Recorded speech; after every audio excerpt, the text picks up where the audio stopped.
hey, there's your short pause for you, back to part 2. I'm not sure where exactly in this section we are. I believe that we are in section 2 when I talk about all of this stuff. I kind of mushed it all together and I thought we'd take a little pause and start again. So I think most of this stuff that I'm going to be talking about is going to be section 2, okay? So there you have it. We left off with kind of the inner parts of a plant. We talked about the xylem and the phloem, and we talked about many different things in that last lesson, but now we're going to get a little bit deeper into some of this stuff. Now, I touched on this when we were talking about the biological diversity. We talked about monocots and dicots. So monocots, let's go back to that. Single cotyledon. A cotyledon is the number of seed leaves, okay? So basically when you see that seed, if you open it up, you can kind of see a little leaf in there. Like take, for instance, if you open up a peanut, you can kind of see that. That's a cotyledon. There's only one in a monocot, meaning mono, one, single cotyledon. Parallel veins, okay, so just like this picture is showing, they all are running parallel, okay.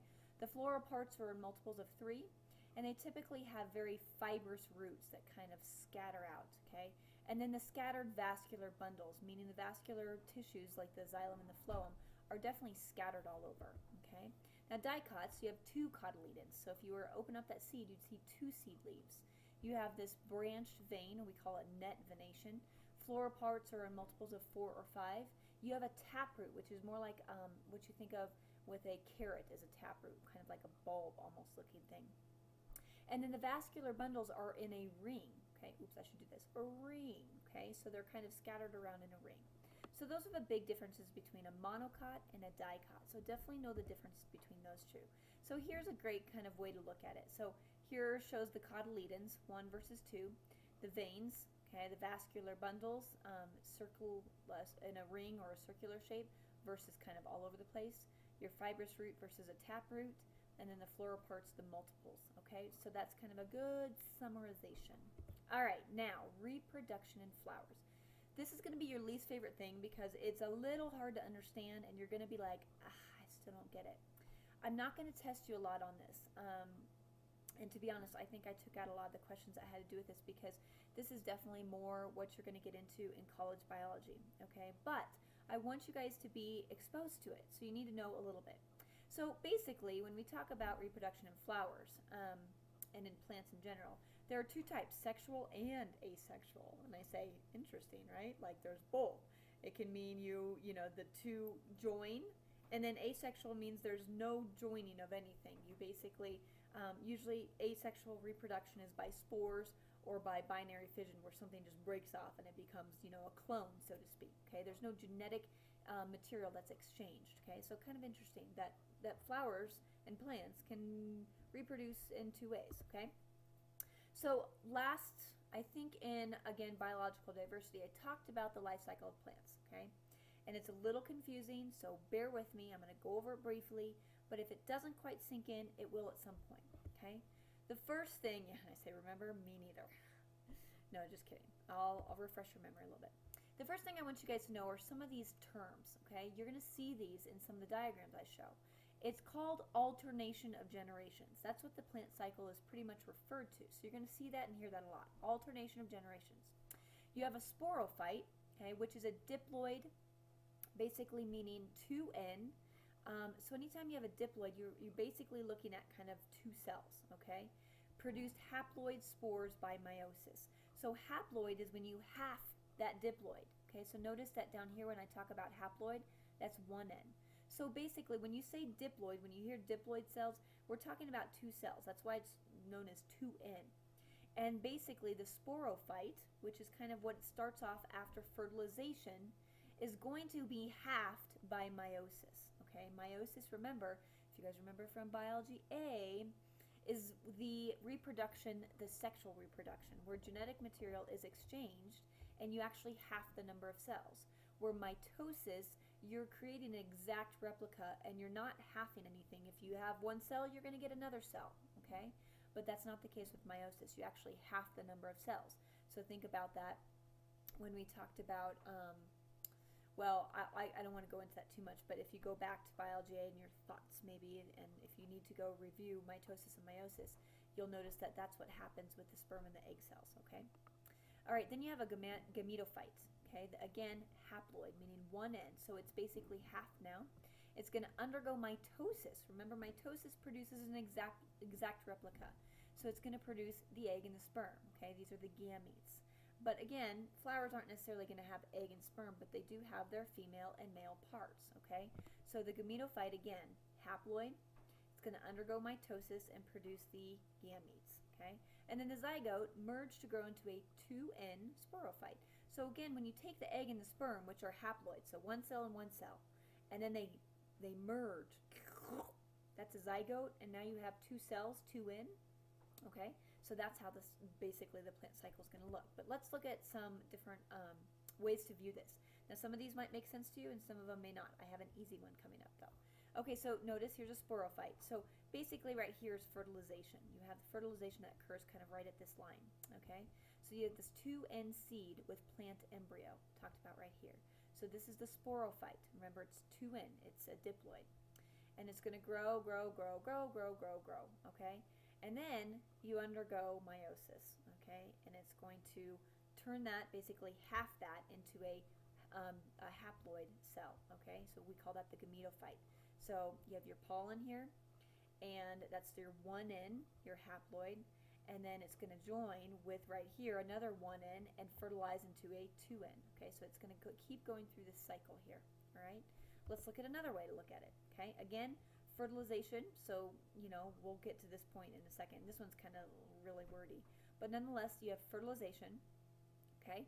Germination, you have a young sporophyte, which again is 2N, okay? So that's a diploid. And then it's going to move over here where you have, you're starting to produce your haploid cells right here. Okay, so undergoes meiosis, and you're going to have your haploid cells that again come here. They're gametophytes now, and they're going to produce by mitosis those gametophytes or those gametes, and then they're going to fertilize again here. Okay, so I'm not going to read through each of this because I don't want to really confuse you, but maybe pause it if you want to take a closer look at this and read through that. Maybe this will help you. And note this line. This really helps. That above here is 2N. Okay, that's your diploid. Below here, you're going to have your haploid cells. Okay, and then my favorite, and hopefully yours, it's the easy version. Okay, so remember fertilization. I always like to start with fertilization. You have the sporophyte, 2N. Undergo meiosis. You have spores. Okay, you undergo mitosis. You have your gametophytes. Okay, so that's your, now remember, once you undergo meiosis, now you've halved those, okay? But then you undergo mitosis, and now you've just doubled the number of those. You haven't necessarily, you're just creating an exact replica in mitosis. So you have the gametophyte, you undergo mitosis again, you have two gametes, those two gametes come together and fertilize, okay? So this is kind of the easy way. No pictures, not very many words, right? Simple. Okay. Now let's move on from that. So that's all I'm going to talk about. Let that sink in. If you guys want to pause it, rewind it, do whatever you want. But let that sink in. If you don't get it right now, that's okay. You'll hear it again and again and again. But at least you've been kind of introduced to it. So angiosperms, flowering plants. We have a number of different types of flowers. We have perfect flowers, okay? Perfect flowers are known as not the ones that are just beautiful and sweet and nice. No, that's not what perfect means. Those with fully functioning male and female reproductive parts, okay? Because not all flowers have that. The imperfect flower, only the male parts or only the female parts are functional, okay? The male parts either do not develop or they develop and remain sterile, okay? So that's an imperfect flower. Complete flowers have all floral parts present, but that doesn't mean they're perfect, okay? So that's a big difference. And then you have an incomplete flower, okay, lacking one or more parts such as petals. So know that there's difference between a perfect flower and an imperfect, and a complete versus an incomplete. You never knew there was so much about flowers, right? So the flower is the collection of reproductive and non-reproductive tissues. Look at all these cool flowers. Obviously these aren't really, well, those are real, but not grown real, but these are super cool. Some really cool flowers out there. All right, so collection of the reproductive and non-reproductive tissues. Let's go through the parts of the flower. All right, so as you notice, I'm going to talk about this right here, the female parts first, okay? The pistil consists of 3 parts, the stigma, style, and ovary. The stigma is the sticky part, and it traps and holds the pollen, as you can read down here. And the style is the tube-like structure that holds up the stigma. Okay, so you can notice, follow my diagram where this is. You have the stigma, or sorry, the pistil is containing all those parts. But then you have the stigma, and then the style down here. Okay, and then the ovary and the ovule are at the bottom. So down here you notice the ovary and the ovule. Okay. All right. Now the gymnosium, the collective term for all the female reproductive parts of a flower. Okay. So again, I'm going to go through these again, and here's some good pictures of the female portions. Okay. So the ovary is the enlarged portion at the base of the pistil, produces the ovules which develop into seeds. Okay. So that's obviously a very important part of the female reproductive part, or reproductive system. The stigma holds the pollen grains. Okay, so obviously these stigmas right here are holding these pollen grains. You can see right here.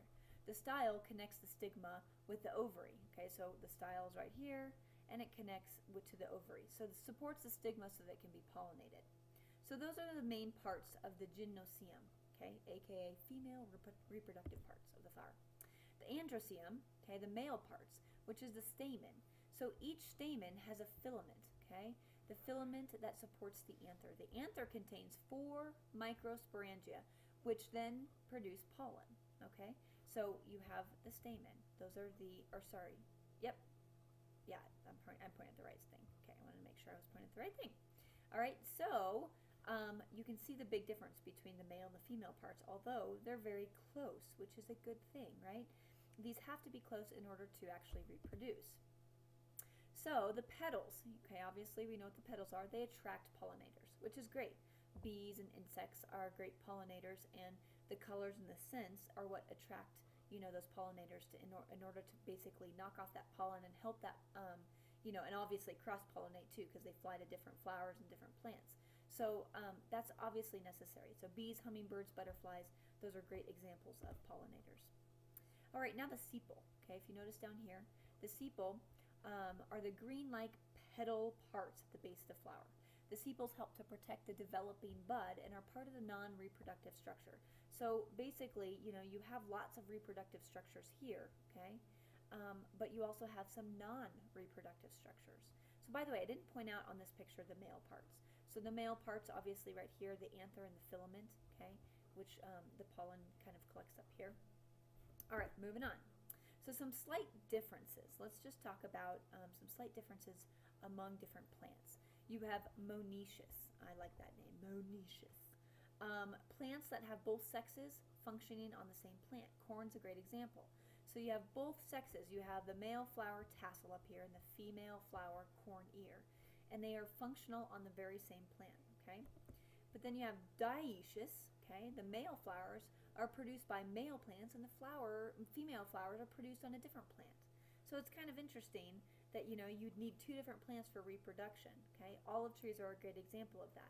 So obviously it'd be easier to pollinate, you know, when it has to do with being on the same plant. But I shouldn't say it would be easier. It's not always that way. Sometimes, you know, it just depends on, you know, what pollinates what and how it's pollinated, to know if one's better than the other, which that's not the case. Not, you know, one is not going to necessarily be more successful than the other, okay, just because they're on separate plants. So we're almost done here. I want to talk about pollen. So remember the spores and what their purpose was in fungi? Well, here we are again, okay? We're back to the kind of what that is. So spores, you know, are very, they're very resilient, okay? And pollen is kind of the same way. I thought, by the way, I thought these pictures were really cute. They're cool. So here's a bee, and you can see all the pollen grains that kind of attach to it.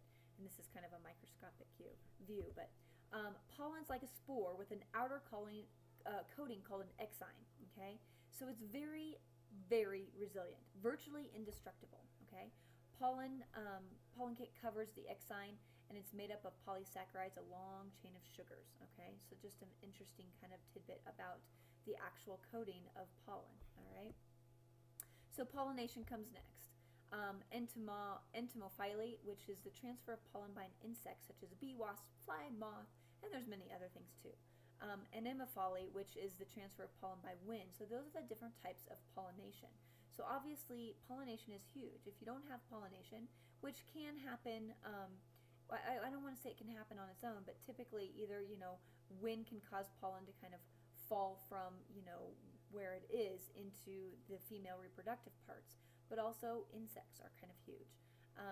So I could go on and on about that actually for a long time, because there is so much that comes into pollination. And I don't know, I think I talked about this in another video, but our bees are dwindling in numbers, which are huge pollinators.